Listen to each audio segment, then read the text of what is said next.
nós estávamos falando sobre a pegada assimétrica e simétrica.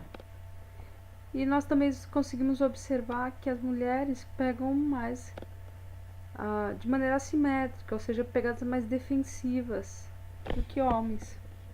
Isso é importante saber porque na medida que a gente vai fazer a prescrição de treinamento, se a mulher realiza mais pegadas defensivas, pegadas cruzadas, você tem que treinar mais nessa situação, essa pessoa, do que homens, propriamente ditos, tá?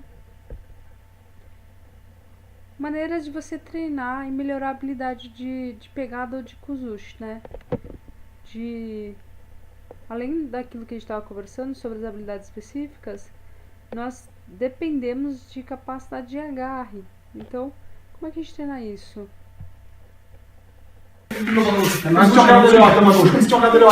Pendurado na borracha. Outras vezes a gente utiliza a corda. Exercícios balísticos para a realização dessa determinada técnica.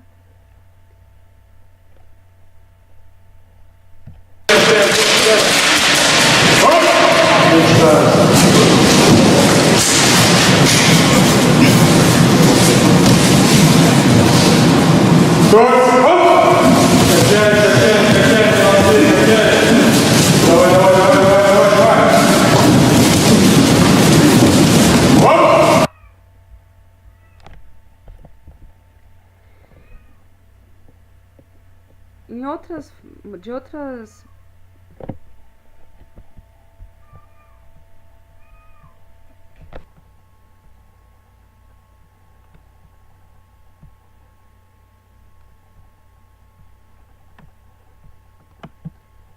Então, como nós estamos conversando, aqui nós temos como é que a gente vai observar que a maneira que a gente vai arranjar um sparring para poder fazer o treinamento dessas habilidades com agarre e golpes. Primeira coisa é fazer análise, que nós estávamos conversando. Aí eu trouxe um exemplo para vocês, o Kim Jae-bom, que é um cara extremamente habilidoso. Por exemplo, o Kim, quando ele pegar na gola esquerda e na manga direita, ele entra o Sotogari, dessa maneira. Quando ele pega na gola esquerda, ele vai entrar o Soinage. Mas, ao mesmo tempo que o Soinage pode ser utilizado com a gola esquerda, ele também é utilizado na combinação gola esquerda e manga direita. E o Kim, quando ele pega na manga esquerda e na manga direita, ele pode entrar dois tipos de ataque. O Kouchi Makikomi, Sodesei Nage, tá? E quando ele pega na gola direita, normalmente ele realiza uma ação defensiva, como vocês podem observar aqui nessa figura. Isso é interessante por quê? Porque vocês podem realizar a aproximação de algumas variáveis de pessoas altamente eficazes, ou seja, vencedores daquela determinada categoria, e pessoas menos eficazes, ou seja, pessoas que perdem naquela categoria. Mas por que isso é interessante, além de verificar o que pode determinar a vitória ou derrota? Você pode agrupar pessoas de diferentes potenciais e habilidades específicas, como foi feito com o Guilherme. Então, nós temos 21 atletas melhor ranqueados para os Jogos Olímpicos. O Kim era um sujeito extremamente habilidoso. Então, o que foi feito? Nós observamos o sujeito desse ranqueamento que fosse o mais tático em termos de similaridade com o Kim. Por quê? Porque as seleções nacionais em geral, elas utilizam outras seleções para promover treinamentos. Então não era interessante, por exemplo, para o Leandro ir treinar com o Kim lá na Coreia para verificar quais eram as habilidades desse sujeito.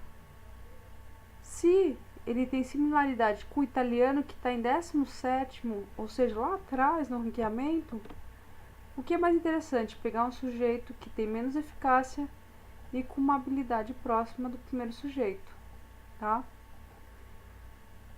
Do que você expor o Leandro para o primeiro sujeito, ok? Como é que a gente vai observar esses ataques? Além disso que a gente acabou de falar sobre treinamento de habilidades, uma coisa que é feita é a verificação das orientações dessas habilidades, ou seja, se o sujeito entra para trás para esquerda, para frente para esquerda, para frente para direita. Por quê?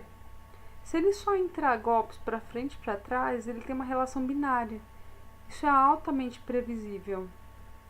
Se ele entrar só para direita e para esquerda, também é altamente previsível.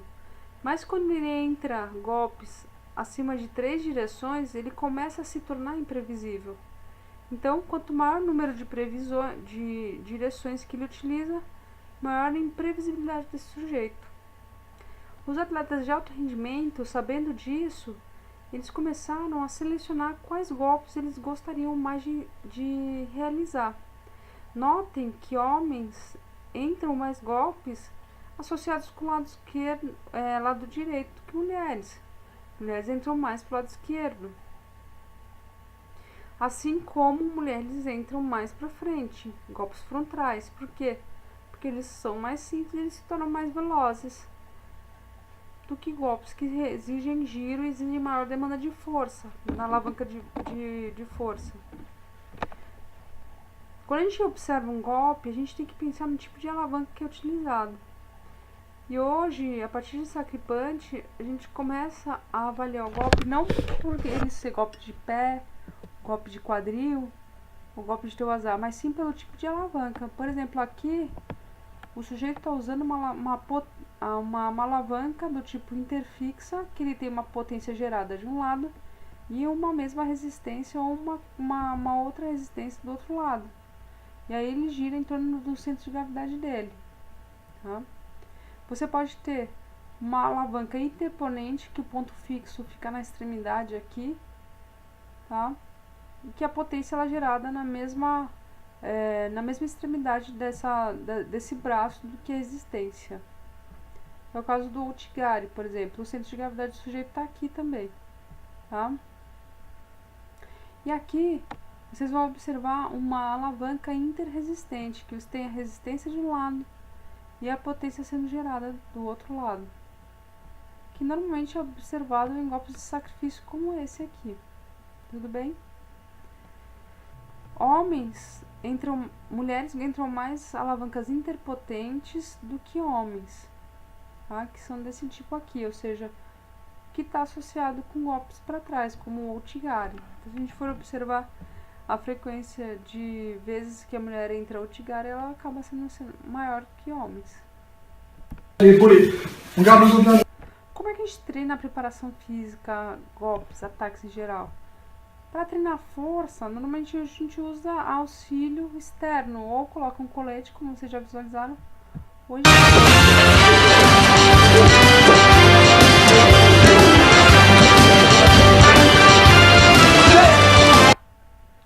outra maneira de treinar a capacidade envolvendo uma habilidade. Tentações potentes também.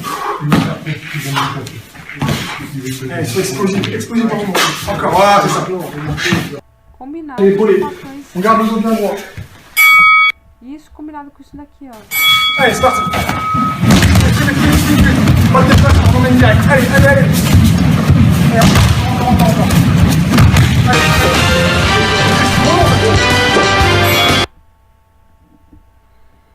Vamos lá, penalidade. Em 2012, uma coisa que chamou muita atenção foi a quantidade de Shidos que aconteceu dentro dos Jogos Olímpicos. Tanto é que mudou muito a regra desde então, para tentar deixar a luta um pouco mais atrativa, né?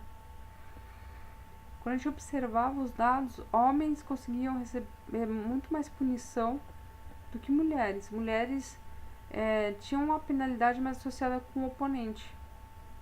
Em geral, tá, pessoal? Não só, esses dados eles não são só sobre os Jogos Olímpicos, mas sim sobre pessoas que foram ranqueadas. O que isso significa? As mulheres usam mais as penalidades para vencer e, em contrapartida, homens têm que tomar um pouco de cuidado com relação às penalidades que são realizadas, porque existe uma maior homogeneidade aqui. Eu sei e meu oponente sabe que a gente pode usar a punição, No caso das mulheres, não é toda mulher que usa a penalidade, mas atletas que são associados com os Jogos Olímpicos, elas tendem a usar mais penalidade associada ao componente, tá? Tentativa de contra-ataque.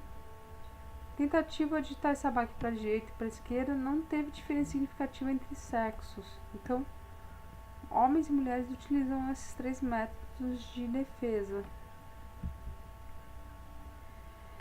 Quanto à imobilização, mulheres tendem a imobilizar mais que homens, tendem a ir para o solo mais que homens e realizar chaves de braço, estrangulamento, por menor dificuldade em chegar nessas situações, obviamente, porque os homens são mais fortes e tem mais homogeneidade entre os atletas olímpicos, né? Como é que treina essa habilidade específica com capacidade física misturada? A gente pode treinar de sombra no solo, assim como em pé, como foi observado. Pode treinar posições específicas de ataque, defesa e passagem de técnicas, variações técnicas. Assim como nós realizamos combates específicos no solo para determinar tática, entre outras questões, tá? Então, essas são as 3 formas básicas mais utilizadas. Influências das regras, pessoal. Tempo de combate. O tempo de combate ele exigiu uma necessidade de ajuste na prescrição de habilidade motora. Por quê? Porque houve uma alteração do tempo de combate de 5 minutos para 4 minutos no caso dos homens, que é um tempo que estava sendo utilizado para mulheres. Então, homogeneizou. Homens e mulheres usam 4 minutos. E o que também alterou? Tempo entre pegada e ataque, que pode ser até 45 segundos. E a gente preconiza que haverá um aumento de intensidade em ações de ataque por minuto, uma redução de pausas e uma necessidade de utilização de pacing strategy durante o combate para se ter o sucesso, né, competitivo, especialmente para aqueles que costumavam ganhar os combates nos últimos minutos de luta. Tempo de Golden Score. Exigiu uma necessidade de ajuste também. Por quê? Porque no caso de empate, a luta continuará no Golden Score, que considera a diferença em punição e penalização, só que esse Golden Score durará menos tempo. Por quê? Porque haverá um aumento de ataques por minuto e uma indução do adversário para receber punição, tá? Para que esse atleta receba a punição. Penalidades, elas não são mais critérios de desempate no tempo normal, né? Toda a pontuação em penalidade do tempo regular permanecerá no placar e um máximo de 3 punições ao invés de 4 para desclassificação Rosokumake. Em caso de atitude defensiva, o Shido também é utilizado, ou seja, categorias mais pesadas vão ter mais possibilidade de Rosokumake, já que se usa muito esse tipo de estratégia para obter vitória nesses combates. Provavelmente também haverá um aumento de ações de contra-ataque em técnicas de sacrifício. Por quê? Que é um ajuste natural. Então, se eu tiver uma atitude defensiva sem ataque, eu vou ser punida, provavelmente eu vou entrar uma espécie de contra-ataque. Como no caso da Erika, que já ganhou uma outra luta com técnicas de contra-ataque, e isso tem meu azar, né? As ações de pegada não serão mais penalizadas, ou seja, pegadas cruzadas, pistolas, toniquetes, dedos dentro da manga e do mesmo lado estão permitidos. Provavelmente, para quem trabalha com fisioterapia e judô, é interessante saber que vai haver um aumento de lesões em punhos e dedos. Isso é meio óbvio, porque é uma adaptação natural das habilidades de kumikata que as pessoas vão usar e provavelmente vão ter os dedinhos mais lesionados, tá? Porque em 1884, quando o Jigoro Kano tirou essa possibilidade de realizar pegadas em toniquetes, pistolas ou dentro da manga, ele já pensava que essas questões poderiam lesionar, esses elementos poderiam lesionar as mãos dos atletas. E aí, em 2018, né, janeiro de 2018, a gente começa a usar de novo, né? Porque, minha gente, isso é evolução, né? Vamos lá, vamos voltar então pro início pro meio do século XIX, né? Algumas considerações finais. Estilo pessoal, lado dominante, tipo de pegada, utilizado de tipo de golpe, orientação, tá? Considerar o nível do oponente, o sexo, categoria de peso, classe, idade, tudo isso para a gente poder fazer a prescrição. Vai lá nesse link ou lá no nosso aplicativo e responde as perguntas. Põe o seu nome, porque eu não sou uma bola de cristal para entender e saber quem é você, tá bom? Aqui são as referências que vocês podem usar, tá? Obrigada pela atenção, até a próxima aula, pessoal.